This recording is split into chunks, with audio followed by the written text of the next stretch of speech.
So we shall start, right?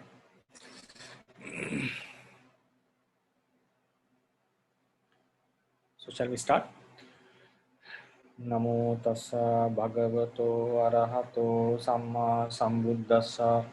Namo tassa bhagavato arahato samma sambuddhassa. Namo tassa bhagavato arahato samma sambuddhassa. Good morning, everyone. Today we have decided to do the question and answer session, which you have sent questions, a list of questions, which we can see on the screen.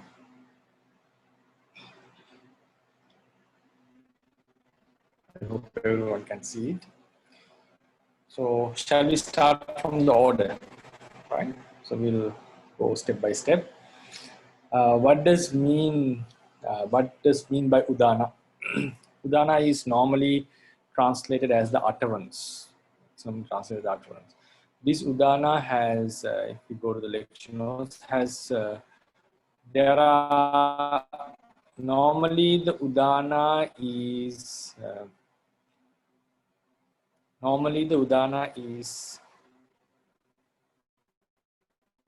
the utterance made due to a strong happiness which arises given is when some water overflows from a tank.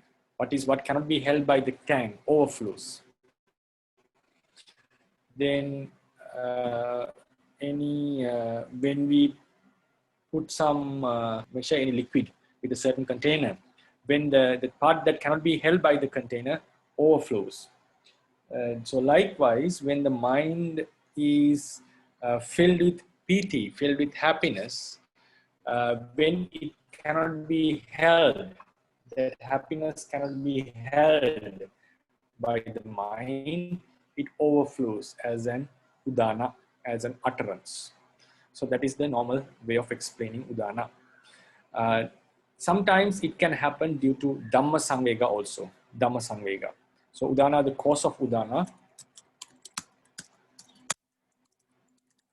can be, there are two types of udana, causes for udana. One is happiness, piti somanassa. Other is dhamma samvega. Dhamma samvega means we have that when we contemplate the dhamma, sometimes we get the urgency. Or also when we can see someone else is doing a unwholesome deed, we get the dhamma samvega sometimes. So this kind of two causes are there for the happening of udana, utterance of udana. Right? Two reasons are there for the utterance of udana. Then sometimes udana is said as a gatha. Gatha means a verse. Sometimes udana is mentioned as prose, as sentences. So it's not necessarily that the udana always should be a gatha. It is also can be found as a prose. Then we all sometimes there are few types of udana. Udana made by the Buddha, udana made by the Pacceka Buddhas, udanas made by Savakas, udanas made by lay devotees. We can see now, for an instant, Pacceka Buddha's udana can be found in Apadana Pali, Pacceka Buddha Apadana. You can find a lot of udana, and also in Sutta Nipata. In the Khagga Visana Sutta, we find Pacceka Buddha's udanas. Theras like Savakas, disciples udana, Arahants, monks and nuns, udanas can be found in many places like Theragatha and so forth. And also in the Apadana Pali, we can find such udana. Then some lay devotees who uttered as Namo Tassa Bhagavato Arahato Samma Sambuddhassa. is also Udana. And also when we see the Sakkudana Sutta, we already discussed when the Sakka says, so these also one kind of Udana. So in this Udana Pali, we only talk about Udanas uttered by the Sama Sambuddha, not by others, not by anyone else. Then even among the Udanas uttered by Sama Sambuddha, only some have been recorded in this Udana Pali. Like Aneka Jati Sansarang was also Udana, but it was not recorded. And when the Anya Kondanya understood the Dhamma, Buddha said, Anya Sivata Bho Kondanyo, Anya Sivata Bho Kondanyo. It was a statement full of happiness. So this was also not recorded in Udana Pali. They give a reason that because they don't explain about the existence and also the nirvana, pavatta and nivatta. I'm not very clear about that because just every Udana in the Udana Pali explains such a thing. So we have to look into that very deeply. So this is how the commentary has given the explanation. When you go into the dictionaries, we find Udana is given with the word formation ud plus an to breathe, Udana. So it's kind of an utterance in the end. So normally they give breathing out, exhalating or exhalating cry. The utterance mostly in a metrical form inspired by a particular intense emotion, whether it will be joyful or sorrowful. This sorrowful was given in the dictionary because of the Dhamma Sangvega. In commentary, we don't call it sorrow, it's Dhamma Sangha, it's based on wisdom. Buddhas don't have the sorrow, they don't have soka. Piti Somanasa is like joy. So the dictionary, I think this is from the PTS. So this dictionary has translated, made this form as sorrow. Like because Buddhas don't have sorrow, but it was a sorrowful. Sorrowful means the incident was sorrowful, right? Sorry, incident was sorrowful, but the Buddha didn't get the sorrow. They got the Dhamma Sangvega. Yeah, the dictionary doesn't say that the Buddha had sorrow. He said the incident was sort of particular intense emotion, whether it's really joyful or sorrowful. Yeah, so they are talking about the emotion, sorrowful emotion. Here doesn't mean that the Buddha has sorrow. It shows that the Buddha seen such things like some boys were harming a serpent, so he instructed if someone harms living beings, they would not get the happiness in the following lives and so forth. So some utterances we can see they were not based on joy.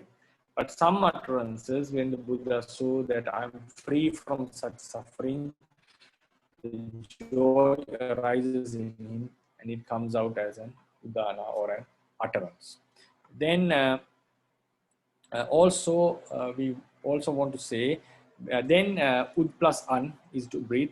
Then, but if you go into the traditional explanation, udana, one explanation is this U plus, because in traditionally we don't recognize ud, it's only philologically U plus dana, darut, darut, ana suffix. So this is how traditionally they would call it, right? So philologically ud plus an, that's how it's given in the dictionary.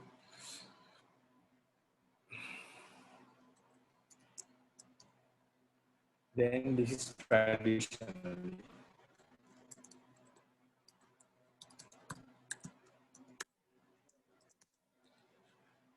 Then we also have a thing called when the Piti Somanasa cannot be held in the mind, it comes out as a sound. The sound which comes out when our thinking cannot be held. Because sometimes when we keep on thinking, even without our control, we start to utter something. That is called Vitakka Vipara Saddha.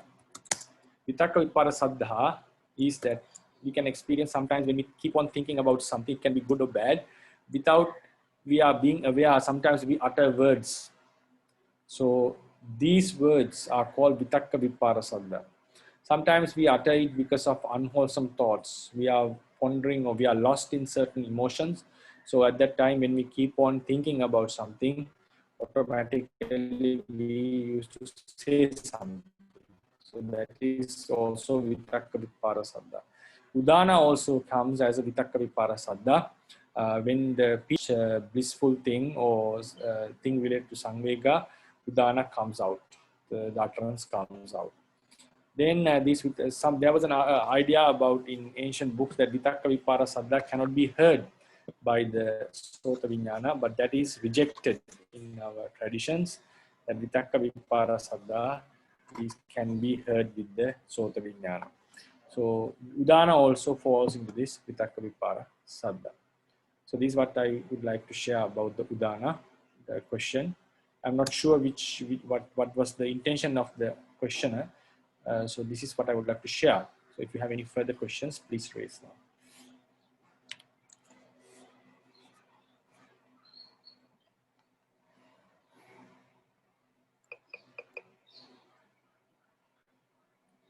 I hope then it's satisfied.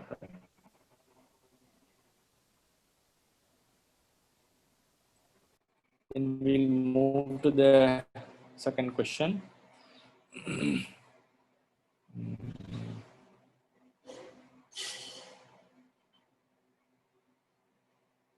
Q&A. Okay.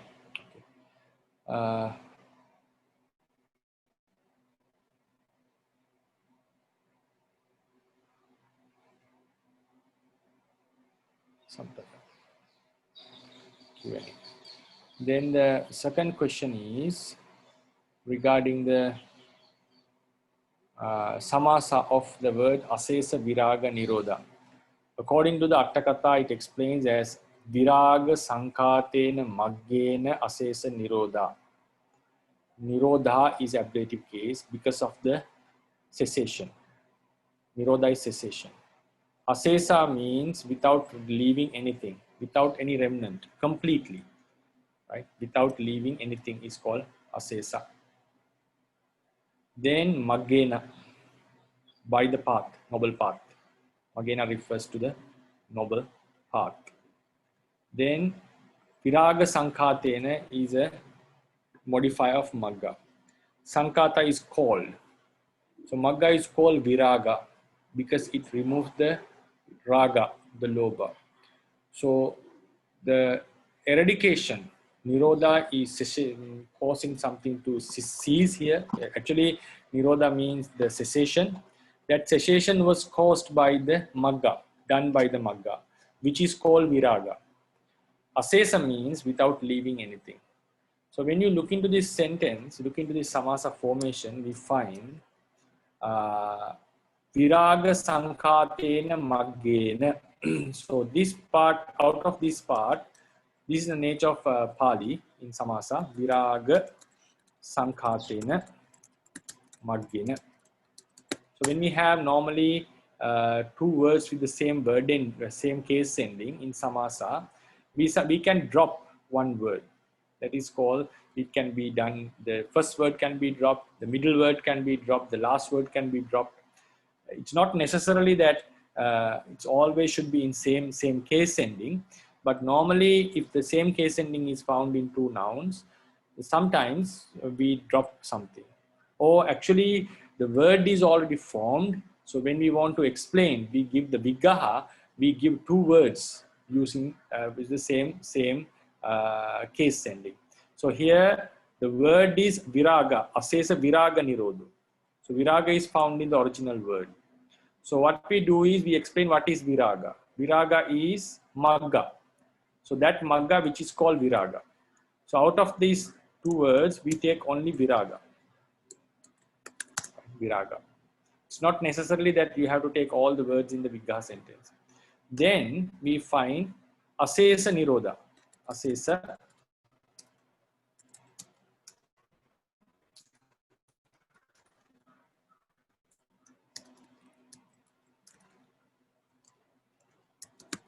Asesa nirodha is kept as asesa nirodha. So then we find these two words are connected in terms of instrumental case. So instead of say asesa sankatena viraga sankatena maggena, it means viraga is called magga. So then magga and viraga are identical. That's what it means. That's why they are in the same case ending. Sankata means called. The magga, which is called viraga. So instead of saying magga, we can call viraga. So the word formation, samasa formation will be viragena asesa nirodho. Nirodha, right? Viragena asesa nirodho. We normally keep it in nominative case in vigraha sentence. Then viraga asesa nirodho it should be. This is how the word formation should be.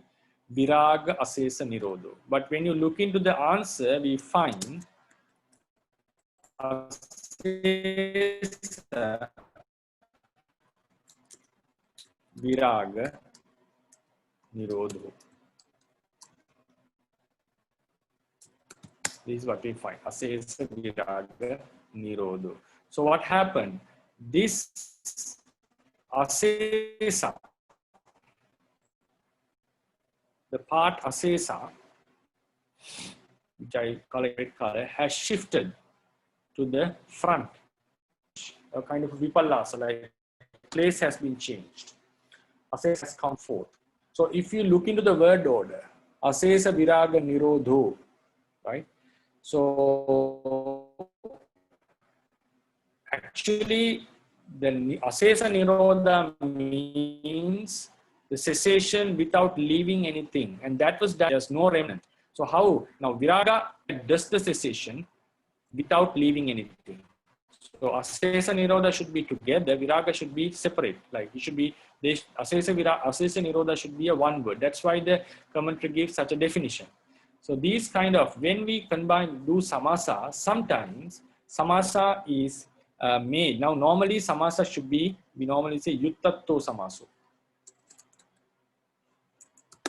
Yuttatta means it's equal to sambandha.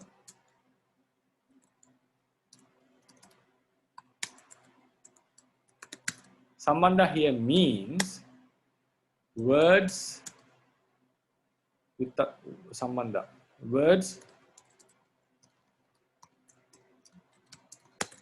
which have a connection in terms of meaning, right? In terms of meaning.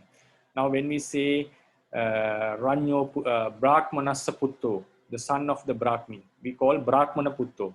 Brahmana and son are connected. They have a connection in terms of words. So when you want to do a samasa, we have to follow the, they have a connection in terms of the meaning. They are really connected to them. There should be words which have a connection in terms of meaning. So when you say Brahmana Putto, Brahman and Putta are related with each other in the meaning. Because the Putta belongs to the Putta is connected to the Brahmana. So normally the samasa words are connected because of the connection of the meaning.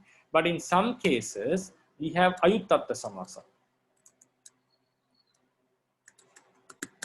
We call it asambandha samasa.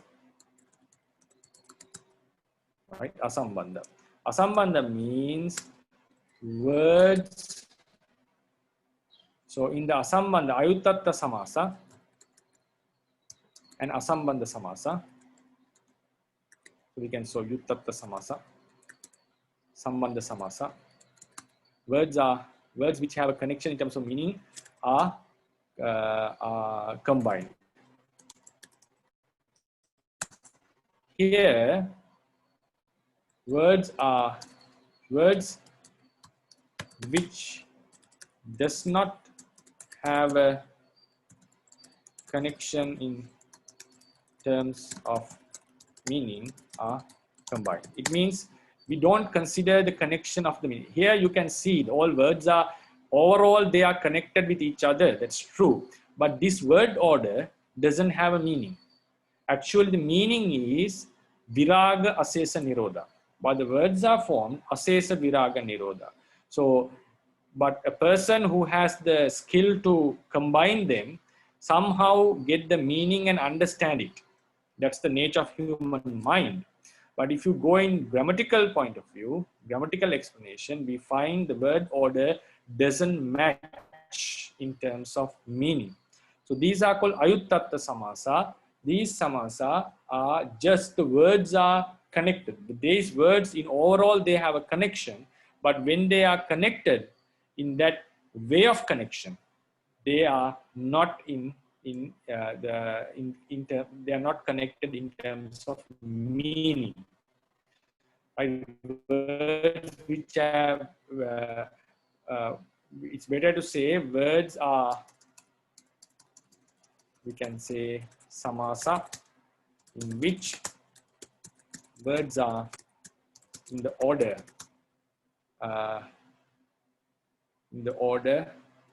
original order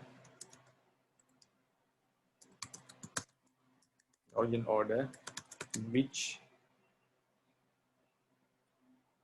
are found in the definition sentence, because order does matters in Pali sometimes. So therefore, especially in these kind of words, here we can see order means asesa nirodha is a one word actually. It's a one word. So part of this word has been removed. That is very strange, right? The part of the word has been removed. Samasa in which words are not connected in the original order, which are found in the definition sentence. If they were separate words, sometimes we may be able, even we jumble them, we'll be able to get the meaning. But here, since the word is, this is a connected word, right? Actually, the word order does matters. Here also something, the order should be viraga, asesa, nirodha. The asesa has come for. Another example for this is, for example, we have apunageya gata.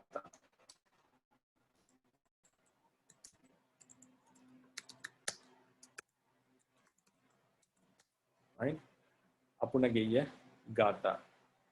So, apunageya gata. So, apunageya is an adjective of gata. What does that not be recited again? Right? This means they are not recited again, or they were not recited again, whatever it is, shows that they should not be recited again, right? Roughly meaning. So now we go to the Vigraha sentence, we find as geya means should be recited. Puna is again, right? Should not be recited. Na geya.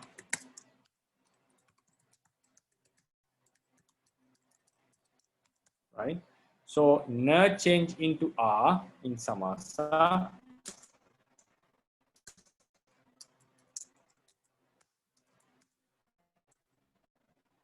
So this should be, if we connect puna ageya,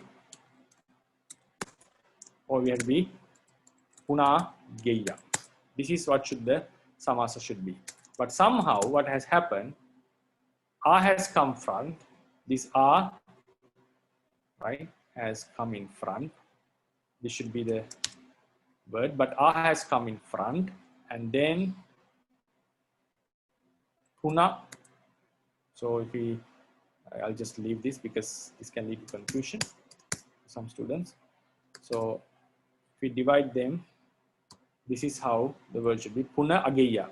But what has happened is, you can see a has come in front, and geya, puna and geya, in front of the puna, right? Apuna geya. So these are called ayuttatta samasa. We have yuttatta samasa. Normally the samasa is yuttatta. That's the normal ordinary samasa. Ayuttatta samasa is like the samasas like these. But these ayuttatta samasa can also be referred as yuttatta samasa. For example, this samasa can be explained. First, we can divide puna plus punageya, the gata that should be recited again. And then what we do is na punageya.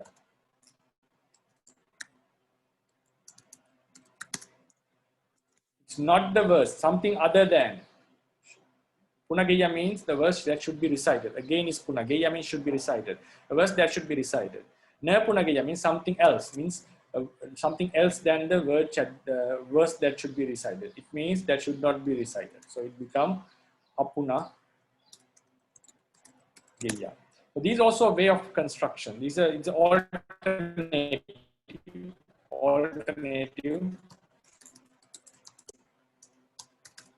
explanation of the Ayuttatta Samasa. So these how the grammarians say these both are possible. So in terms, we find the alternative for our example, the question someone raised. So if you think about this alternation,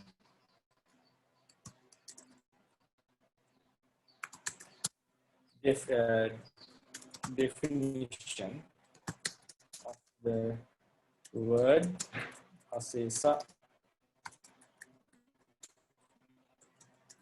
viraga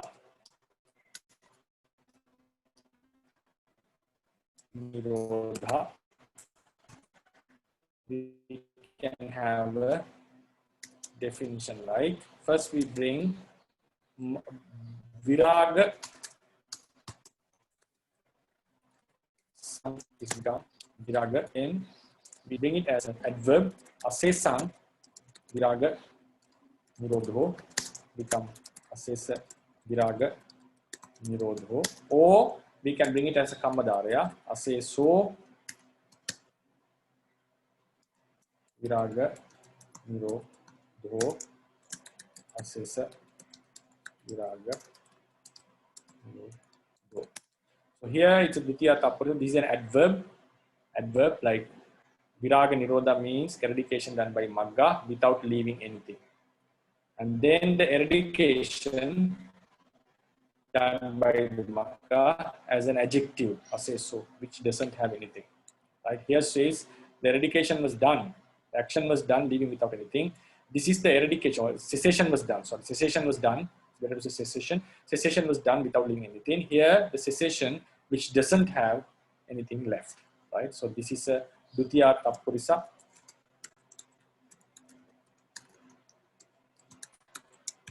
This is a Kammadarya.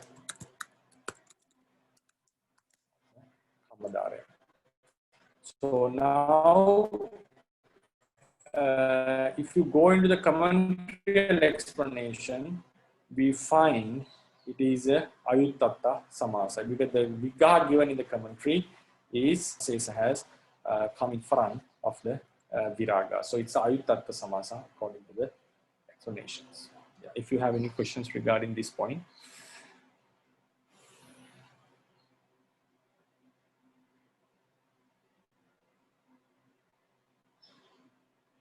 Hi, Bante.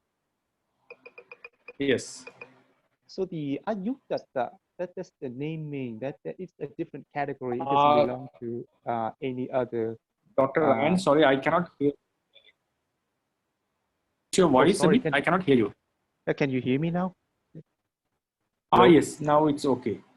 Okay. Yeah. So so you said that according to the commentary, it says that this is the Ayuttata Samasa. Yeah. So it's like it's a different category. It belongs to a different category. It doesn't. It's not part of any other regular categories that we know. For example, here you give two alternative definitions down here. Then one of them is the Purisa Samasa. The other one is Kammadarya. So the Ayuttata is something different. It's other than those two. It's like this. Normally, Samasa is always Yuttatta. So we have 6 types of definitions like Kammadarya, Tappurisa, and so forth. So among them, even among the Bahubihi, we can have Ayuttatta Samasa. Ayuttatta Samasa means it's not a, we can say it's a separate classification. We have the 6 types of Samasa normally. So this classification is like all the 6 types can be put as Yuttatta and Ayuttatta into 2 groups. It's a different type of a classification. I see. We don't call it the number 7 group. Right. Yes. Okay. Thank you. It's like all the 6 groups can be divided as yuttatta and ayuttatta. Right. But then, so because you give two alternative definitions with kind of different, well, I don't know if I can say that, but they are different Wickerhart sentence. Can we say Yeah. that they have different Wickerhart sentence? So Yes. because of those two different Wickerhart sentence, we can conclude that they are either, Kammadaraya or the Tapurisa. Yes. But then if we just stick to the definition given in the Atthakatha, then we cannot say that it's one of the 6 kinds that we normally know. It's just something different. This will be a Tatiya Tapurisa. Yeah, that's what I thought. Nirodha, according to definition. Yeah, Tatiya Tapurisa, but ayuttatta. I see. Okay, thank you, Bhante.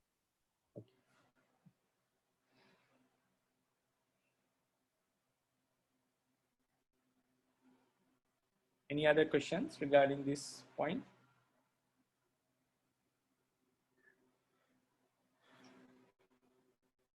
Okay, we'll then move to the next question. Right. This question is about the usage of the verb payeti seen in the 2 sentences. Sa tesang kiram payeti. Atidahara kale kirameva te kirameva pivanti patamo sajjayo.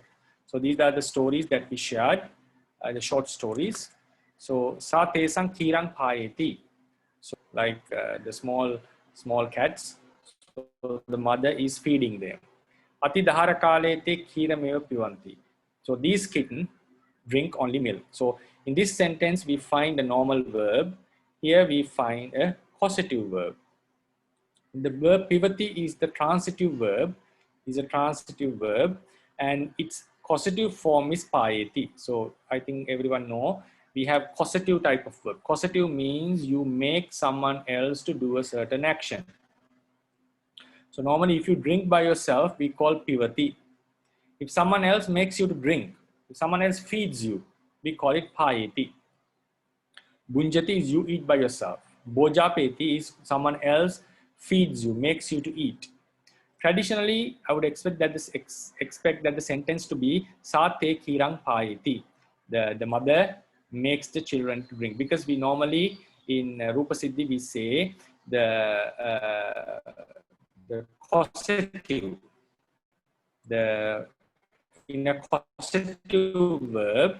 Now there are 2 types of doers: one who makes you to do, and the one who makes someone else to do, and the one who does the action. So there are 2 types of agents. We call it payojakatta. So I have written it in the. I'll go to lecture notes later. So we call it the actual doer of the action, and the one who causes to do the action. So in a causative verb, the real subject, the subject which governs the sentence, is the one who makes someone else to do the action. With the te being acquisitive, so this is the one who does the action.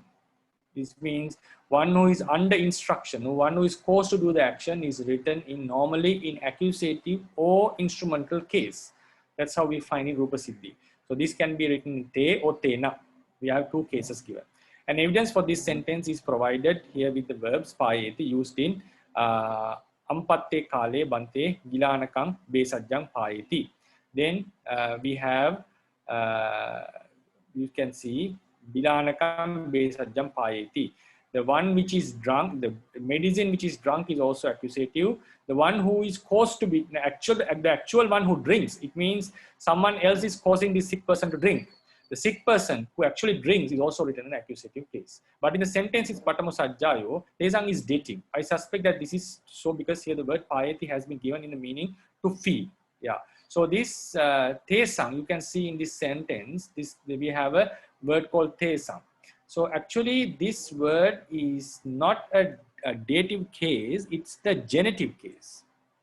It's actually the meaning is given in genitive. Because we find, I already found took the reference. I'll come to the lecture notes. In Rupa Siddhi, we have a rule that I'll first go to the lecture notes, then it will be more easy. we find two types of doers, right? So this in a hetu causative verb,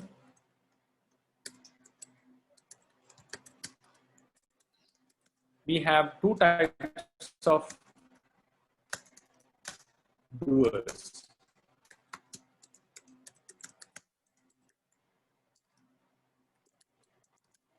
We can say payojaka katta, the one who makes someone to do, and payojya katta, the one who actually does because of the ordering or something else. This is the order, one who causes to do, this is the one who does. So normally, payojya katta, right? Payojaka katta should be written in nominative case, in active voice sentences, not in passive voice, active voice sentences, right? We are talking about active voice here.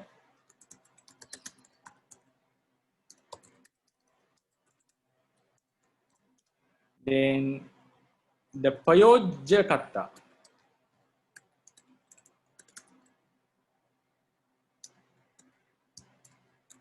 katta is kattu, right?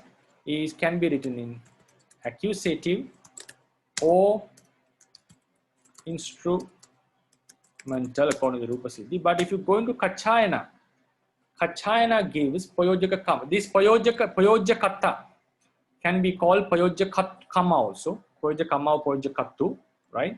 Because the one who, when you make someone else to do an action, that the one who undergoes the influence can also be called a kama. So that's why the payojya katta, the one who actually do the action because of his ordering or because of his influence, this person can be called as a payojya kamma or payojya katta. Both the meanings are possible. So this payojya kamma or payojya kattu can be written in accusative, instrumental or genitive case also. So if you go into Sutta, I have given the reference gati, buddhi, bujja, pata, hara, khara, saya, dinang, karite, vain, kachayana. So he says, so purisang gamang gamayati, puriso purisena gamang gamayetu, puriso purisassa gamang gamayati. So all three were given. But if you look into the Rupa Siddhi, we find only accusative and instrumental. And whenever Lady Sayadaw also, in his Karaka Khanda, if you look into the Karaka Khanda, Tatiya Karaka, please refer to the Tatiya Karaka. This is the Kachayana Sutta with the number. The Tatiya Vibhatti of the Karaka, Tatiya Vibhatti, so not Karaka, Tatiya Vibhatti of the Karaka Khanda, Lady Sayadaw also gives these three meanings. So therefore, I think that Tesang is written in genitive case, not in the, how to say, dative case. So this is so what I've found. And then I would also like to give some other further information on this matter. Just before we go further. So sometimes we have verbs with two objects, right? Verbs with two objects. We call it dvikammaka dhatu. Roots, or we can say roots with two objects. Dvikammaka dhatu. So for example, duhati. Duhati is to milk someone. Milk. Milk means to take milk. So normally we say puriso gaving kirang duhati. This is not related to the causatives. This is not related to the causative. These are extra information. So dvikammaka gaving purisang duhati. So then we call another one nayati, to lead. These also have two. Puriso gaving dakang. Dakang is water. Neti. Right? There are two objects. The place where you go and the one who, place where you lead to, and the one who is led. This is the milk that is being milked and the being who is milked. According to Pali, it's an object. Then likewise, we have some few meanings. So again, we can call few of such words can be given with two roots, two objects.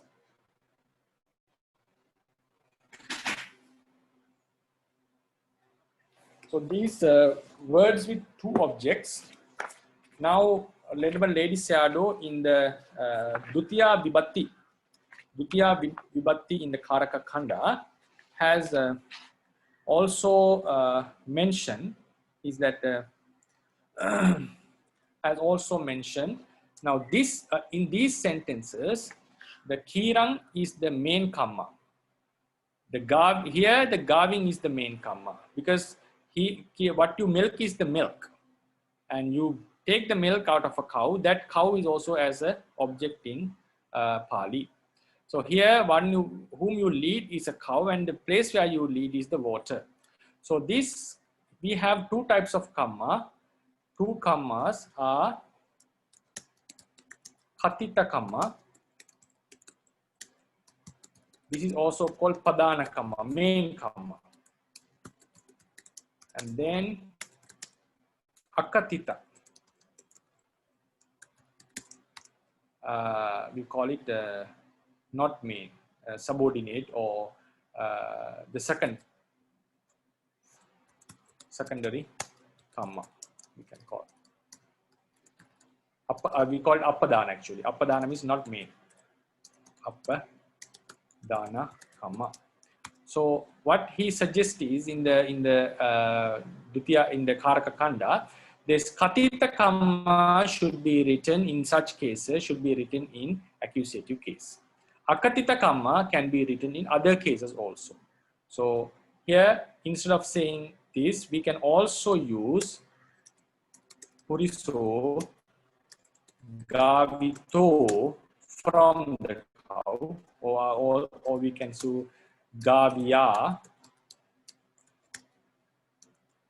Hirang Duhati, right? Hirang Duhati. So Katita kamma, if we color it with a certain color. So here Katita kamma is gaving. Sorry, Kirang. Kirang. Kirang is the Katita kamma, main kamma. Is the Kirang. Then here gaving, the one who leads, whom you lead. Then this have to be written in accusative case. But the Akatita kamma, the other kamma, is Sayadaw suggests that can be written in some other cases. Like here is ablative. He also suggests that if you want to say, it's depend on the person's intention. Sometimes you can also call, if the same thing, Puriso Gaviyang, even locative case in the cow, right? Gaviyang Hirang Duhati. So that is this. Then we also saw that instead of saying Gaving Dakaya Niti, we can also say Puriso Gaving Dakang, instead of Dakang Dakaya Niti. This is dative case. This is dative case. So the Akatita kamma can be written in accusative or in other cases also. Akatita kamma can be written, but the Katita kamma should be written only in the accusative case. We also see an example in the stories, Pujeti. If you remember about the village, that the story of the village, during the Uposatha day, the teacher, village or the school, I forgot actually, village or the school, the Uposatha day, teachers take you to the temple and you offer flowers to the Buddha. You offer flowers to the Buddha. So this is to offer. So normally, Mayang vi Buddhang Pupang Pujema. Mayam Buddham Pupam Pujema. We offer flowers to the Buddha. So this is the Katita kamma. The Katita kamma. This is the Akatita kamma. So this in the story you can see, if you go back and you will find Mayang Buddhassa Puppang Puje Ma. So here the Akatita Kamma has changed into dative. Hatita Kamma remains in the accusative. And also, this kind of thing is based also another factor to consider in this kind of usage is the Vatikcha, we call. Vatikcha means the desire of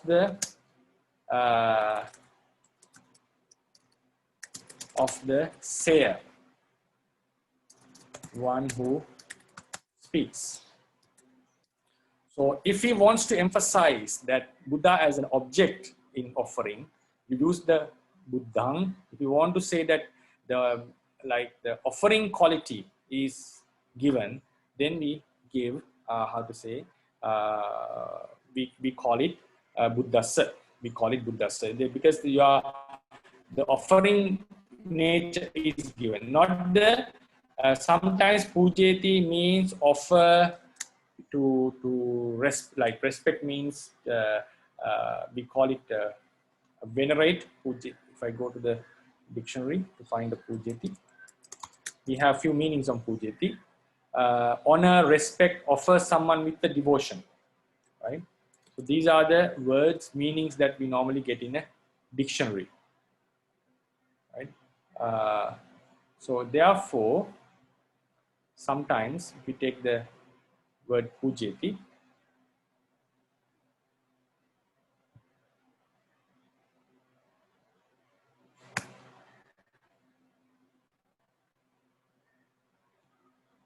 sorry.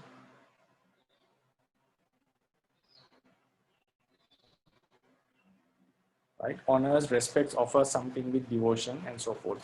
So these are the meaning that. So if the sayer want to say, give emphasis on the offering side, we use the word Buddhas. If we want to say the respecting the Buddha with flowers, something like that. Offers, we respect by offering. So we use the Mayang is the rough idea. Buddha, also another usage. We respect the Buddha with flowers, right? In that case, he used the with flowers. So here, it's little bit strange. Here it seems because he's giving emphasis on the respecting quality. So in that sense, the Buddha has become